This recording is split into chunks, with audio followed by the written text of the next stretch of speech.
You are listening to Raj Radio. Good morning, ladies and gentlemen. Welcome to the first episode of Raj Radio.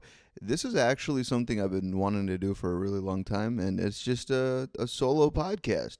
Yeah, it's just me sort of talking to you and us just, I don't know, going down memory lane sometimes and maybe talking about some shit that's happening in the moment, shit that's might be happening in the future. It's just an all-encompassing podcast. But basically, today is going to be more of a personal throwback episode. It's a little bit of a throwback to a time in my life, probably around like 2017, when I went through like a really fucked up relationship that like, I don't know, it like really spiraled me out of control for like a while. And I never really talked about this relationship publicly, mainly just because I felt like the person that I was involved with at the time, she was actually like actively listening to everything that I would put out. And I don't want to give her any more ammunition or any more material, until all the dust settled. And so if anyone has ever dealt with a vindictive woman before in their life in a relationship, they know what that feels like to not give more ammo to the other person. But basically, look, we're at the point now where a couple years has passed. I'm sure this girl doesn't listen to me anymore. I'm sure she's already way past me, whatever. But I want to talk about not necessarily that relationship or that person in particular. Maybe just the person in particular. What am I? This whole podcast is just like such a fucking mess. But I think what I wanted to basically say was that this morning I woke up to my alarm system going off. And it wasn't going off, it wasn't blaring in the sense that there was like a fucking intruder with like a fucking gun and like a knife trying to fucking kill me. It wasn't that serious. It was more so just that like the battery was running low. But that shit scared the fuck out of me because I had a dream with the same sound effect as like the battery low sound effect. It's like a beep. I had the same fucking beep in my dream. I woke up at the same time that the beep happened in real life. It was all fucking weird. But anyways, while I was waking up and sort of like checking on the house, making sure that I wasn't being fucking robbed, I had this thought 3 years later, 3 years after the fact of that relationship happening. I had this thought that I wanted to maybe contact this girl again, that I wanted to go to LinkedIn. I found her LinkedIn page and, maybe I should hit her up on Facebook again. Like something about, I don't know, something about this morning made me feel like I should contact this person again. I don't know if you can hear the beep, but that's my green tea. Hold up. Whew, okay, I got some nice hot jasmine green tea. Man, jasmine green tea is the best. I love that shit. It makes me feel so good. There's a little bit of jasmine after flavor to it. It's a nice scent. It's still green tea. It's still, it's still good for you, but it's nice to have. Anyways, where was I? I was thinking about contacting this girl again.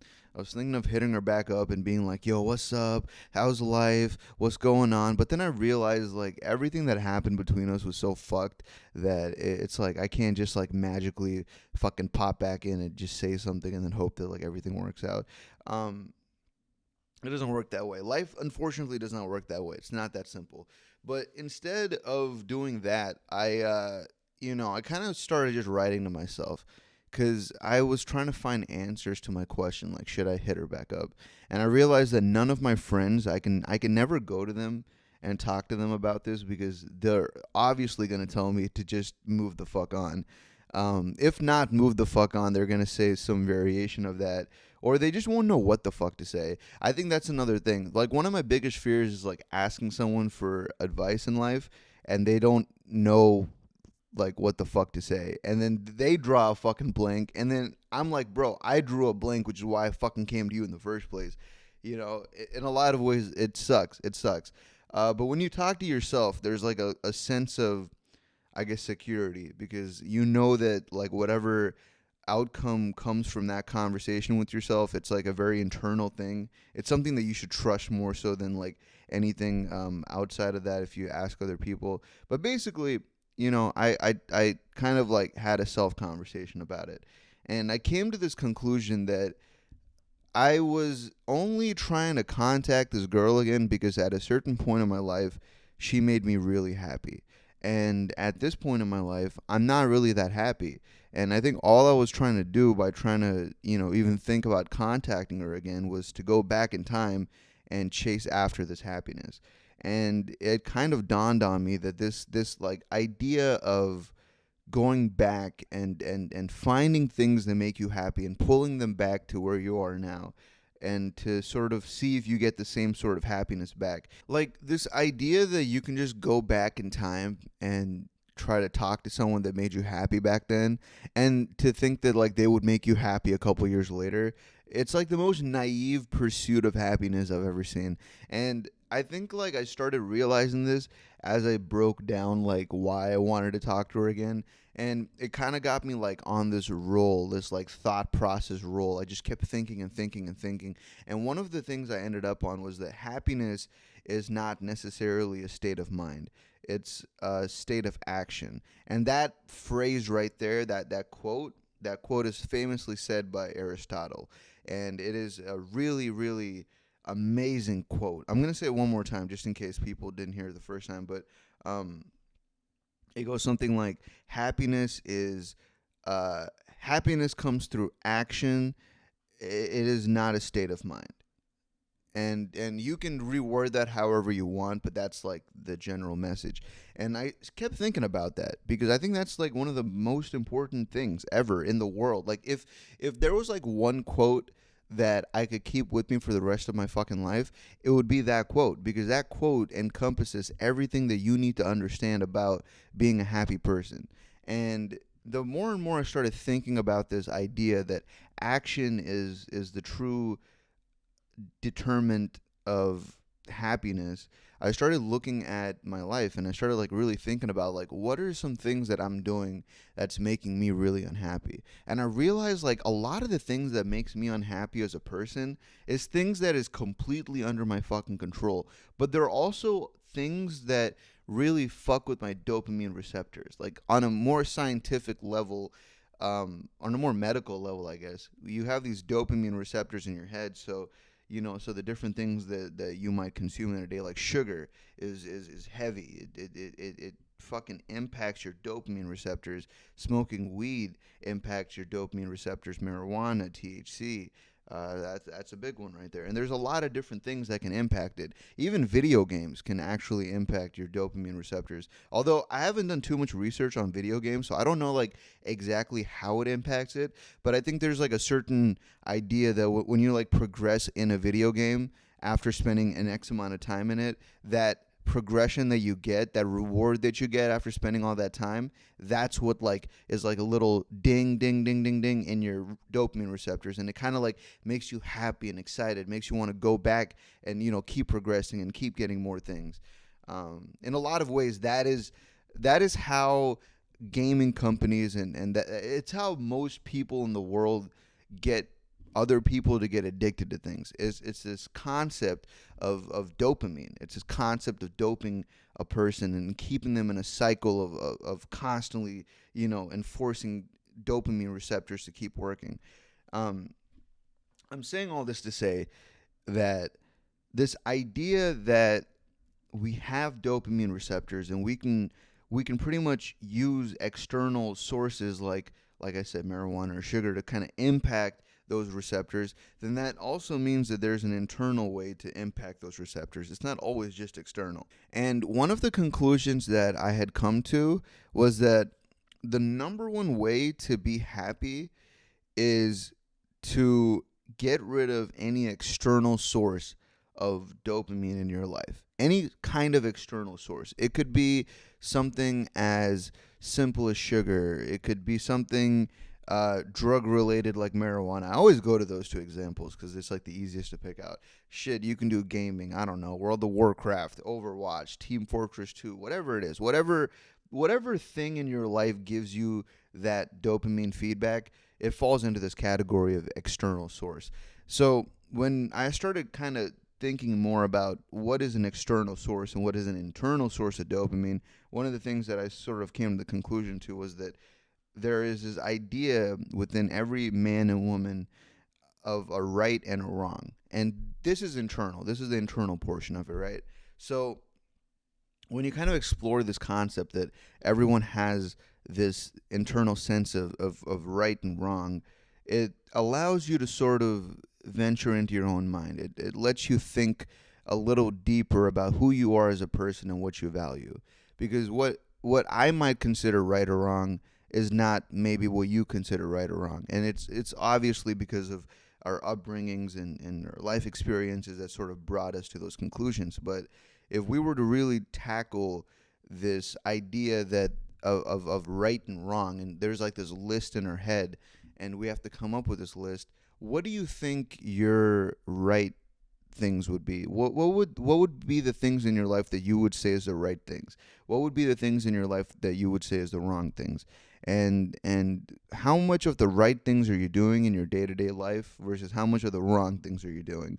And I think at a certain point this kind of ties into other sort of self-discipline sort of ideas, right? Because if you're constantly doing the wrong thing, then that means you're not accountable for yourself. You're not accountable for your own happiness. You're constantly doing the wrong things, and maybe that's why you're using the external shit to become happy more. External shit, by the way, could also be women or men, whatever you're into, right? It could be a sexual thing, because sex is also a dopamine fuel thing. Masturbation is jacking off is a fucking dopamine fuel, right? So like how many times in your day do you do the wrong things in your head? Like, you're doing the wrong things. And how many times do you compensate the wrong thing with this external source of dopamine to make it all right?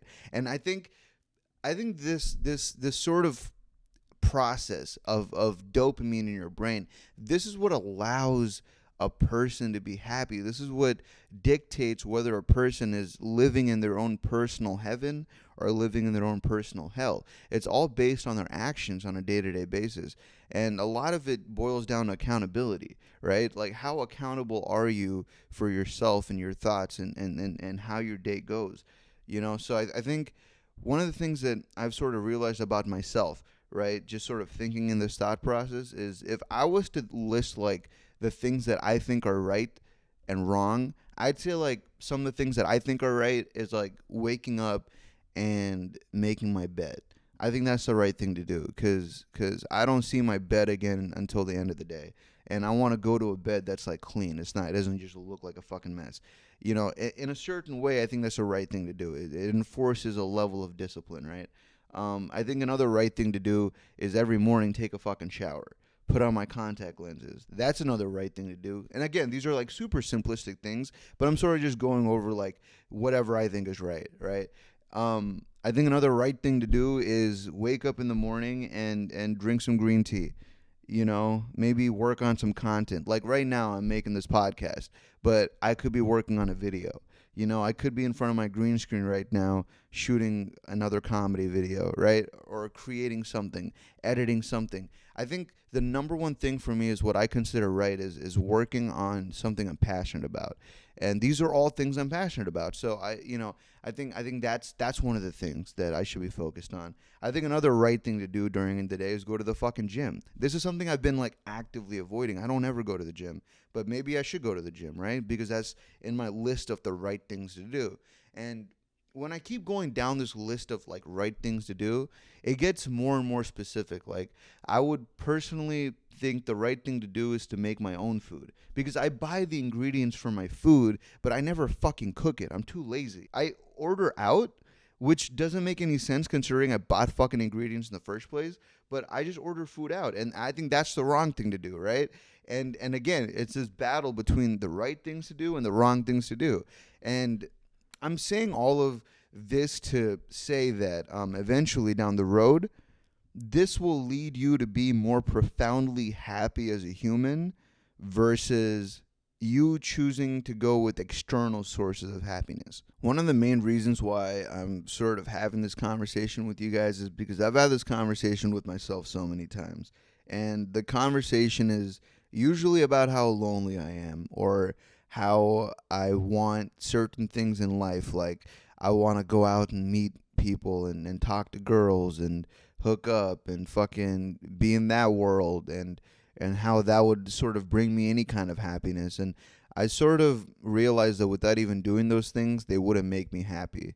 And it's one of those things that you try to go for. It's like a quest. It's like a quest to find happiness.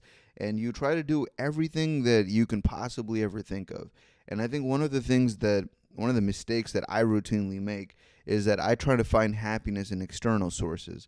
And I always try to think that other people can make me happy, but it's not real. I don't think anyone else can make me happy. I think I have to make myself happy. And I think that is a personal journey that I have to go through. But I think it's a journey that we should all go through in life. I think everyone needs to go through it. Oftentimes, I think when you strive for personal happiness, your life will be far more profoundly different than someone who constantly chases it outside. And I think it's important to instill that level of happiness within yourself. Because at the end of the day, if you yourself can make yourself happy, if you yourself can make yourself happy, that's like a weird sentence. If you can make yourself happy internally, just doing the things that you think are right in life, then you, my friend, will become the most I'm gonna put this out there, the most influential person, not only in your life but in the life of everyone else who you surround yourself with. Because the number one thing that people love about another person in this world is happiness, and genuine happiness. Like when you see someone out in the world and they're just smiling and fucking loving life, and you just look at them and you can tell that this person is just genuinely fucking happy, right? Like they might have all kinds of different problems in life. They could have a lot of debt. They could have relationship problems. They could have some past trauma. It could be anything. It could be a litany of issues that a person could deal with. But when you see them out in the wild and they are just happy, they're just happy in the moment, they're alone, they're just living life, we tend to gravitate towards those people because there is a profound sadness in a lot of our lives. And we try to diagnose that sadness via different type of methods. But to know that there's someone else out there that's that fucking happy, we envy that. And I think people will also hate on that.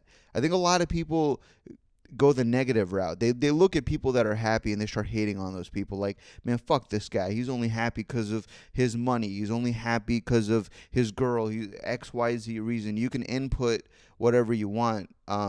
But the truth is that this person has managed to achieve happiness on their own. And I think that's a feat that it's a feat that we should all achieve and try to strive for. I think we can all make it. I think everyone listening to this can actually make themselves happy. They don't need anything external. They themselves are the drug, and you have to sort of activate that drug by doing the right thing every day. You got to activate yourself. And all of this sounds like, I don't know, maybe this all sounds ridiculous, right? I don't know if someone's listening to this and they're just like, what the fuck is he talking about? Maybe you're thinking that I'm high as fuck right after even talking about this, but this is some real shit. This is honestly some real shit, because if you think about the things I'm saying right now, they apply to everybody. Like, this is a universal concept. And I think the more and more we try to fight this idea of internal happiness, the more and more we get caught up in the external things in life, and we kind of lose ourselves in the process. So this could be another good way of finding yourself, just trying to find that internal happiness. And one thing I will say is that figuring out what is right for you and what is wrong for you, I think that in and of itself is a journey. It takes a while. You have to figure out what your goals are in life. You have to figure out what you want to do. Like, for example, my goals in life, I've actually said this a lot before, but one of my goals in life, I have a lot of goals in life, but one of my goals in life, something that I actively want to strive for in the future, is to have my own comedy show on YouTube, which honestly, I'm in the position to make that happen, and I have the fan base to support that idea as well. I'm sure a lot of them would love to see it, but that's something I want. I want a successful comedy show on YouTube. I want to be able to have that under my belt. Then I want to do stand-up comedy in the future. That's another big goal of mine. Then I want to get into movies. I want to act. I want to become an actor. I feel like I have the acting range to go into drama, to go into comedy. I could do fucking anything. Like, it's just, I think at the end of the day, when I look at my goals in life, what I want to accomplish, and then, we go back to like where we were at the beginning of this podcast when I was talking about how I wanted to maybe contact this girl again from like 3 years ago because I was so like lonely and sad. It kind of all wraps up to this idea that we have to constantly, every day of our life, go towards our goals. We have to find out what these goals are, and we have to fucking go towards that shit every fucking day of our lives. And actually, one of the most fucking amazing quotes. Hold up, I found this shit on Reddit the other day, and I save pictures on my phone all the time. It's a Martin Luther King Jr. quote. If you can't fly, then run. If you can't run, then walk. If you can't walk, then crawl. But whatever you do, you have to keep moving forward. That quote right there stuck to me because no matter what in life, the one thing that you have going for you and the one thing that I have going for me is our ability to dictate and control where this life is headed. And no matter what your goals are, no matter what it is, no matter how long it's going to take for you to get there, all of that is relevant.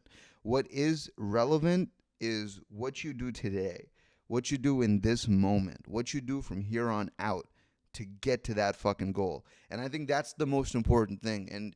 And I try my hardest to figure that out. I try my hardest every day to hold myself accountable. And some days I don't hold myself accountable at all.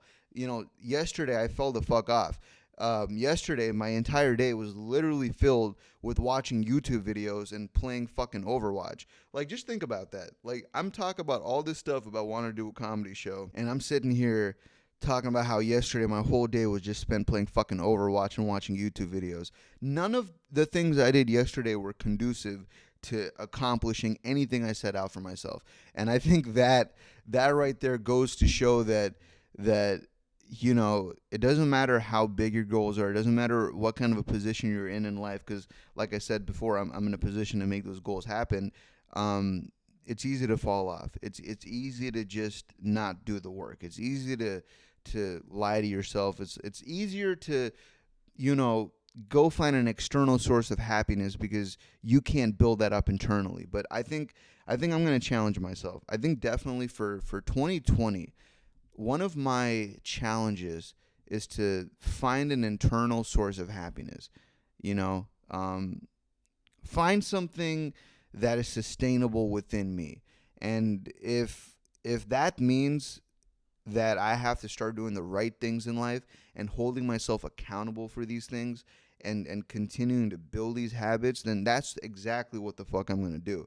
Because no matter what step that is in the overall steps it takes to get to my goal, I realize that this is the first step that I have to take. And then the next step will open up and I have to go for that. It's a step-by-step process.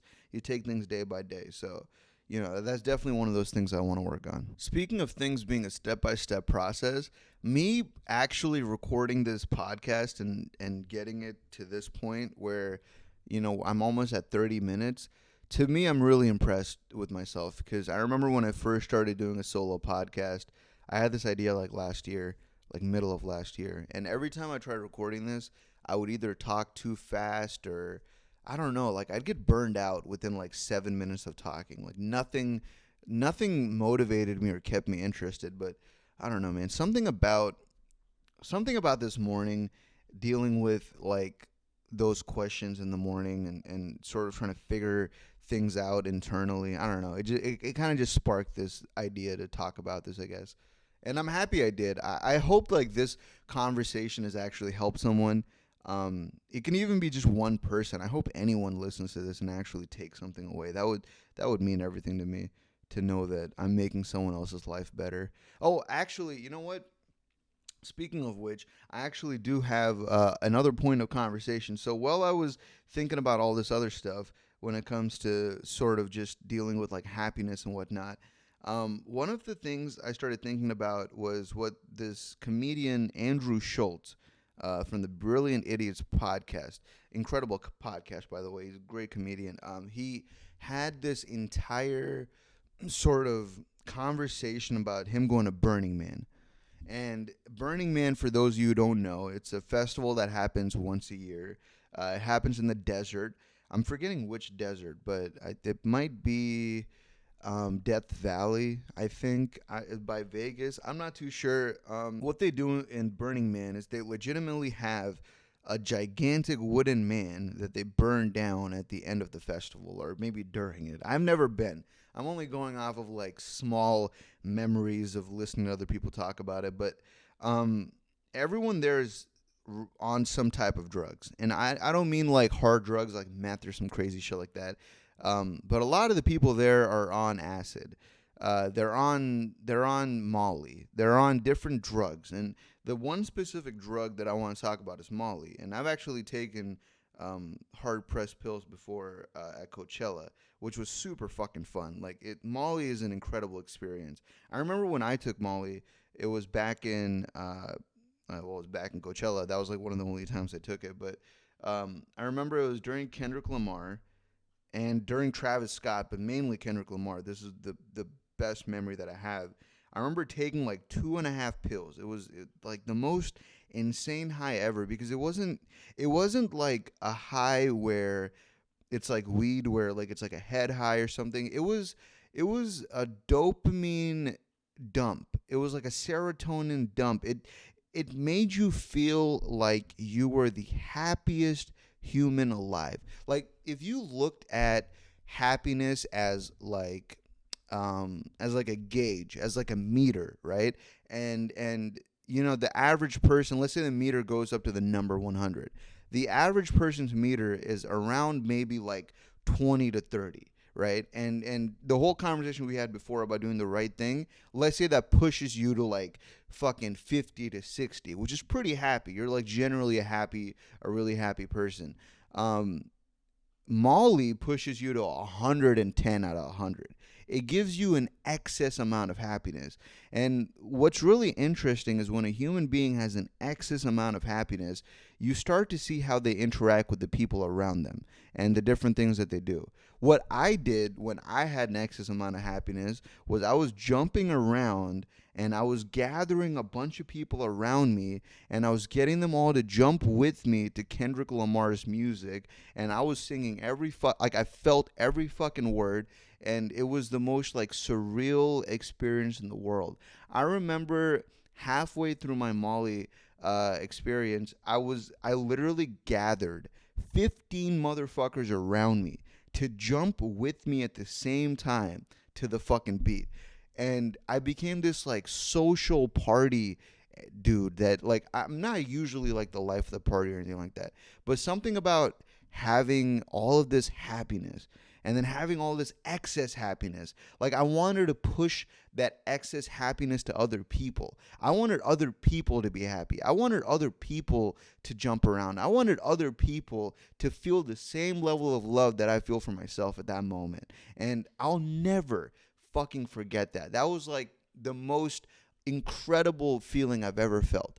And Andrew Schultz, the comedian that this all started with, he basically had this entire segment of his podcast where he talked about Burning Man and how his experience with this with I don't know if it was Molly or something. He did something that it was basically to the same effect of him having like an overload of happiness. So he would basically have this conversation about how important it is to be a happy person and to have that overload of excess happiness, because that extra happiness can spill over into every other area of your life, and it will enrich whatever area of your life that it touches, because that's what happiness does. When you have too much, you like to give.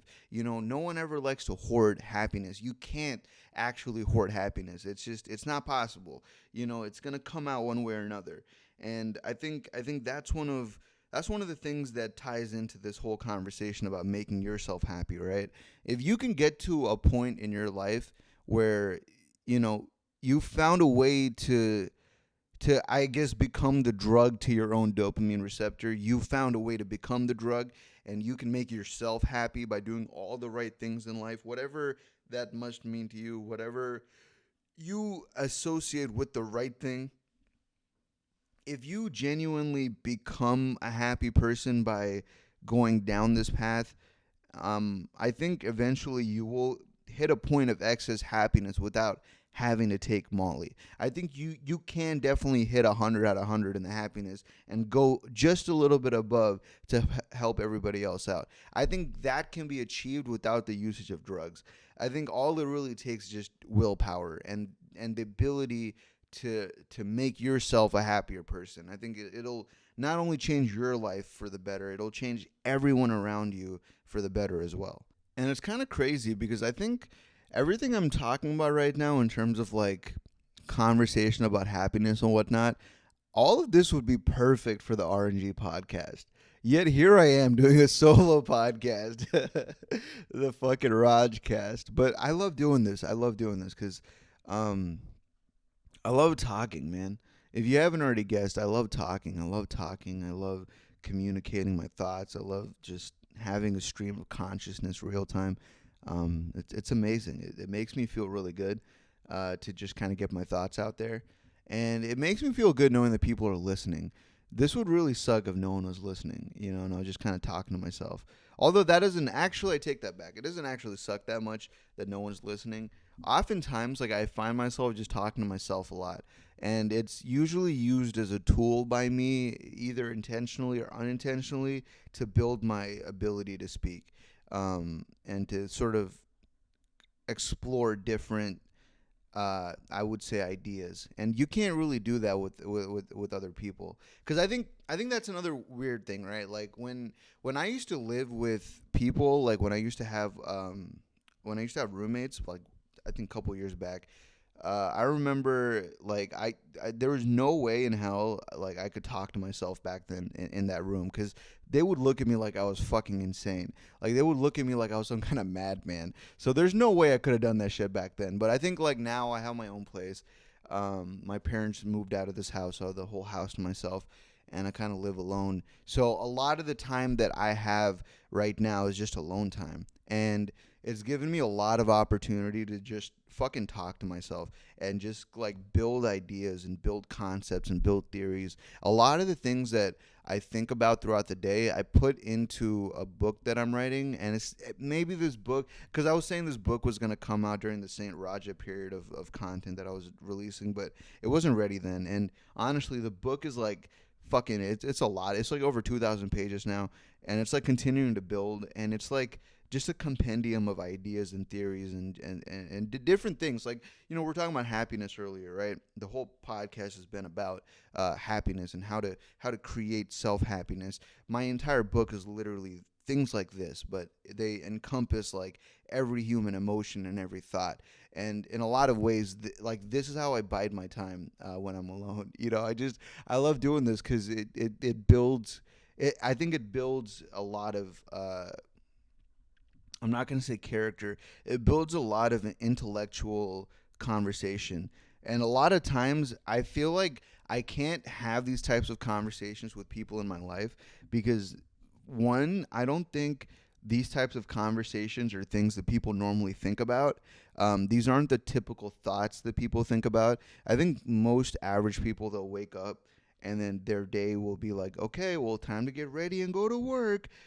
Gotta get in early so the boss doesn't yell at me. And my life is like so fucking different. Like, I'm sitting here at like fucking 6 a.m, and I'm talking into a mic alone in a room, having a blast, honestly. Like, this is a great time. Like, I just love talking, which I've said multiple times, but yeah, no, it's just like my life is so fucking different. And so, like, I don't know, just I guess I'm kind of unique in this way, and the thoughts that I come up with and the things that I say, they come from a very genuine place of me just wanting to conversate. And I can't have these, like I said, I can't have these conversations with other people, especially not one-on-ones. It's really fucking difficult to sit down and talk to people like this. I think the only person that I've found that I can have conversations like this with is Dylan. And that's just because me and him have had a rapport for years, and he's able to sit down and listen to my fucking ramblings. And make some sense out of it. So this is gonna be interesting. This is like literally, I don't have a guest, so like it's just me saying whatever the fuck's on my mind. So I'm kind of interested to see how people are gonna react to the things I say. But I think for the most part, nothing I said is too like crazy. I have a pretty good grip on like you know, uh, I guess the things I say and how I come across with those things. Otherwise, I'd sound like a fucking lunatic. So there's that. Um, but yeah, anyways, I don't know what else I want to talk about. To be honest, let me think. Let me kind of take a quick pause here. So the other thing I want to talk about is Saint Raja and King Raja, and this is something that I've sort of been dealing with for like a long time now in terms of like what I want to do and how I want to do it. And I think after like fucking so many times of like having this conversation with not only myself but with like other people in my life, I've kind of come to the conclusion that Saint Raja has to be a thing that I do on my Twitch channel, and it has to be a thing that I I, I do like every weekend or something. Like I can't do it all the time, man.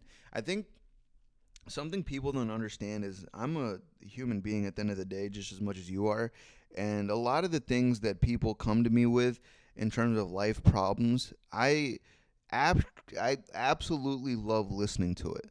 Like I love listening to them. I love hearing them. I love understanding what it is in your life is happening, and I love giving my advice on it.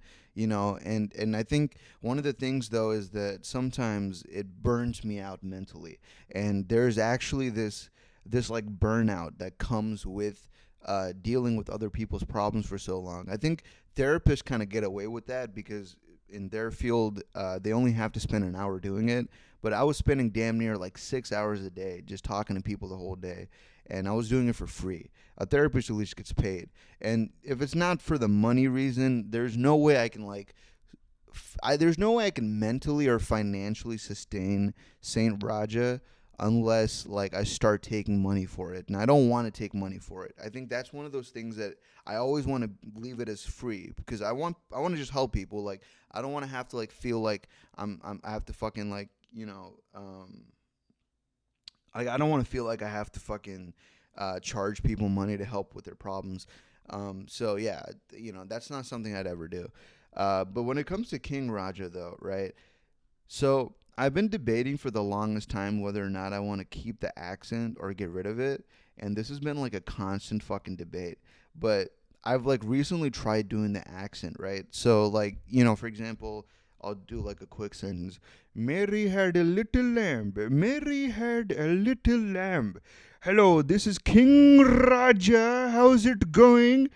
It's I gotta work on it. I gotta refine it. I literally haven't done it for so long. But basically, um, I don't know. For the longest time, I stopped finding the humor in the King Raja voice. Like I don't know, it was kind of fucked up. Like I stopped finding the humor in it, so then I stopped doing the voice.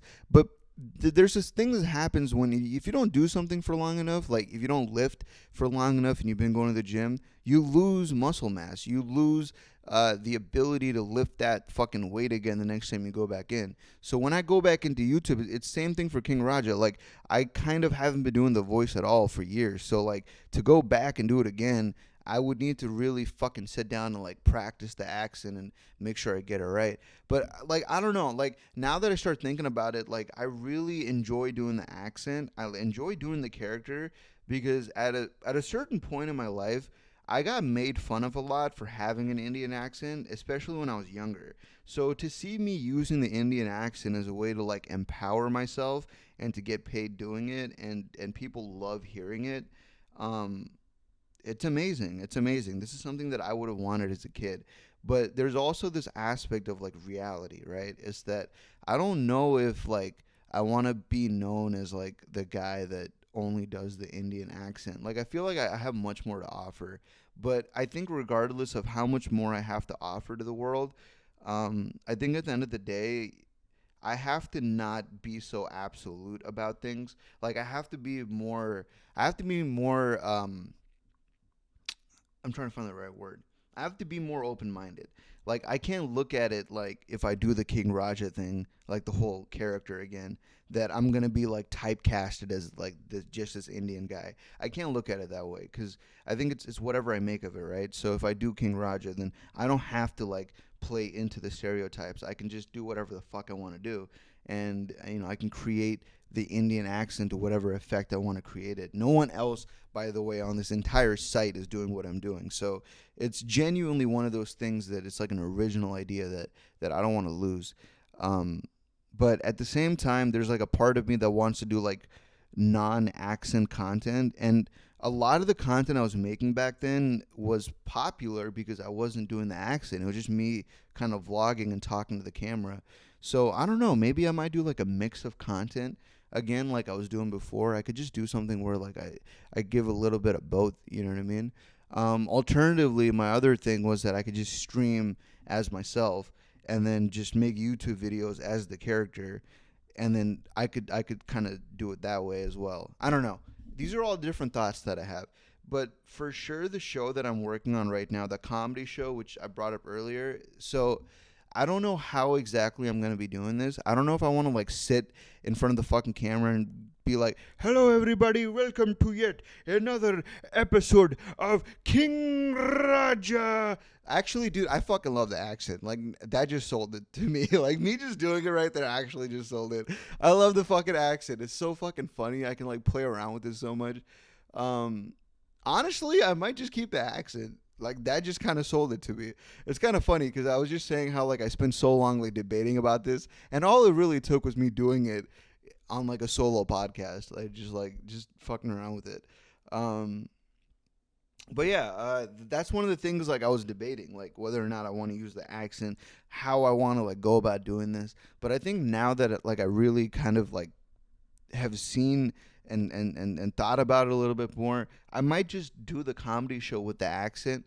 I might just try to find topics that, that are non-TF2 related and try to make content that way. But one of the things I want to do for sure is not ever tell anybody when I want to drop a video.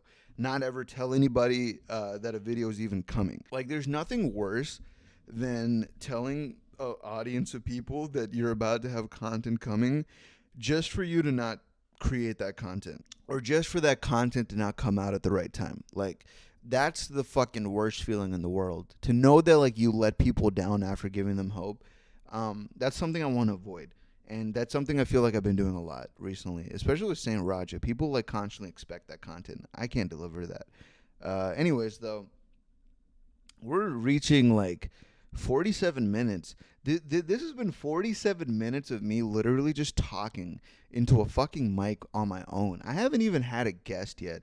I don't have a co-host. It's fucking me, boys. It's me, boys. You know what I mean? It's fucking me, boys. We in this bitch. We communicating like some fucking bosses right now. This is some boss talk right here. It's actually really not even boss talk. It's like 6 a.m., 6 in the morning vibes right now. You know what I mean? Oh, also, something really funny that I was thinking about the other day was when I was a kid, I was like thinking back to all the things that I imagined I'd be doing in my 20s. And as a kid in high school, I imagined by the time that I turned 24, or I think 25, that I would be in LA as either a famous actor or a comedian, and I would be in yacht parties with beautiful women traveling coast to coast. Like, I was really dreaming about like this like fucking iconic Hollywood lifestyle, and it's fucking insane because from that point of time to now, so much has happened to expose Hollywood for being a piece of shit place. So much has happened to expose like the world for being a piece of shit place, and not only that, but just like reality kind of hits you hard, and you realize that all those dreams that you had as a kid or as a teenager, those are still possible. You can still achieve them, but it's like I don't know. My goals are the same in terms of like wanting to be an actor or being a comedian, but the environment is different. Like, I don't mind being a comedian or an actor from my house in front of a green screen. I don't mind doing this. Like, I don't have to be on a yacht. I don't have to be in LA. Like, the location isn't as important. I think it's just kind of it's just kind of funny because like you tend to think when you're a kid that you're gonna be doing all this crazy shit, and a lot of crazy shit's gonna happen in your life, and then you romanticize it for so long, and then when reality kind of catches up with you, you're like, I don't know if I really want that. I don't know if that's like really something I want right now. You know what I mean? Your goals and your ideals and everything does change over time, and yeah, that's interesting. That's something I always think about. Like, something that I feel like everyone should think about. Like, what is something that you guys have wanted to do since you were a kid that now as an adult you fucking realize that life is not going to permit you to do that shit. Whether it's like having a kid, a family, or whether that's holding you back, or whether it's like you wanting to travel the world that you can't do because of finances or jobs or rent, or there's a lot of things that bring us down. But I think one of the most important things is to know that regardless of you not accomplishing, the dreams that you had as a kid, the most important thing is to keep fucking going towards those dreams. Is to keep going towards your goals in life. Your goals and dreams can change, of course, and if they have changed, then go towards whatever that is. But I think oftentimes the goals that we had as kids for ourselves as adults, I think those are very important things, and we should always keep that in mind. We should always go into the world with those things in mind. And even though it might seem unrealistic, you never know what the fuck's gonna happen. So I think the best that we can do is just to keep working towards that shit and just hope that things fucking pan out the way we want them to. And that's like the best we can give. That's like the scariest shit too. Like to know that like RNG is like life. Like life is RNG. Like you don't know if like the shit's ever gonna work out. But the only thing that you do know is that you can control your own time. You can control your own actions. You can control your own habits. You can control how much success you have within yourself. And this all kind of ties back into everything we were talking about before, earlier on in the podcast, about how you got to make yourself happy and you got to do the right things, not the wrong things. It's the same concept. It all kind of blends together into this idea that you have to be accountable for yourself. You got to be accountable for your time. And I think with that in mind, anything is achievable, even those childhood dreams, even whatever dreams you have today, all of those things can be achieved. But you have to take accountability for everything. And that's something that I don't think school will ever teach you. I don't think your professors in college will teach you that. I don't think your parents can ever teach you that, unless you have like really fucking amazing parents. Like I have amazing parents too. I'm sure most of us do. There's obviously some really shitty fucking parents, which, shout out to those shitty fucking parents. I hope if you're the kid listening with shitty parents, I hope, you turned out fine. But fucking, I hope you turned out fine. That doesn't even sound sympathetic. You get what I mean. I love you regardless. You know what I'm saying, fam? Like you here, I'm here. It is what it is. But the point I was trying to make was that, regardless of the cards that we were dealt in life, we now have control to take this thing wherever the fuck we want to take it. And I hope that this podcast, I hope that this conversation I've had with you is enlightening. I hope that it allows you to think deeper about your thoughts and your goals and what you want to accomplish. I hope that a part of you wants to achieve success, and I hope you don't give up. I hope you don't ever stray from your path. You take accountability for your actions, and I hope you fucking make it. That's always the best thing in the world. When someone comes up to me and they tell me like something I told them years ago has helped their life profoundly today, and they come up to me and they say that feels so fucking good. Like I remember there was this YouTuber, might have been like a year or two back, maybe even longer. There was this guy named RT Game, which I don't know if he still watches I doubt he watches my videos, but RT Gaming he's a really cool guy. He used to have a really low sub count when I first knew him, and he now is over 1 million subs or something. It's insane. I don't really watch his content either, to be fair, so I doubt he watches mine. But he's a cool guy. He hit me up and he said that one of the biggest inspirations for his success was me and the content that I was creating and the things that I was saying. And a lot of times when I see things like that, I tend to not get egotistical because I realize that people should not be believing in me as a person because I'm just like them. I'm capable of fucking up. I'm capable of making mistakes. But I would much rather people believe in the things I say. And that's a good example of someone that believed in the things I say. Because the things I say are pure. They will infinitely help you in life if you choose to follow it. And I remember when this guy came up and he told me like how much, my content helped him at the time. Like that shit warmed my fucking heart because that genuinely feels good to know that like you can say something and it someone can take it and interpret it in a way that brings them success. Like that's the greatest feeling. I think at the end of the day, like when people around me win, I get really happy. When people win in life in general, I get happy because I think we're all human at the end of the day. Well, I don't think that I know we are human at the end of the day, but my point is that like at the end of the day, we're all on the same team, and it doesn't really matter who you are. It doesn't matter where you come from. The fact that you can listen to the things I say and you can make change in your life, even as small as the change might be, it's still a win. And I think it counts as a win for all of us. And so it makes me good. It makes me feel so good to know that like I have that level of impact on people, man. And reading like my comment section for old videos, you know, I don't know. It really changes the way that I operate as a person because seeing so many people get motivated by the shit I say, it keeps me thinking, it keeps me going, it keeps me creating new ideas and new theories and new content. It keeps me publishing things like this podcast. It keeps me talking. And I think at the end of the day, it's just a cycle. It benefits everybody. And I fucking love it. 56 minutes. Holy shit. I didn't think I'd make it this far to the podcast, to be honest. I'm gonna get a little bit more of my green tea real quick. I think I have half a pot left. And yeah, well, I might just close it off in a little bit. I'll be right back. Okay. I think after getting my green tea and sitting back down, I've come to the conclusion that I am satisfied with this episode. I've said everything that's on my mind. It is currently 6:27 a.m. We've been talking for about an hour. So I'm going to go ahead, edit this podcast out, and try to get this out probably today or something. We'll see. But either way, I want to thank you guys so much for being a part of this process with me. Whether it's with YouTube or Twitch or with this podcast or really in life in general, it means so much to me that there are people who still care about the content I create.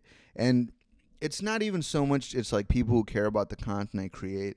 I just have a genuine appreciation for everybody. And I think regardless of you making a mistake or not in life, you're human and it happens and we all fuck up. But I think it's our ability to fix our fuck ups and to overcome obstacles. That's what makes human so great. That's what makes being a human being so great. I'm like losing words. I'm like losing track of everything. But basically, I just want to say I love you all.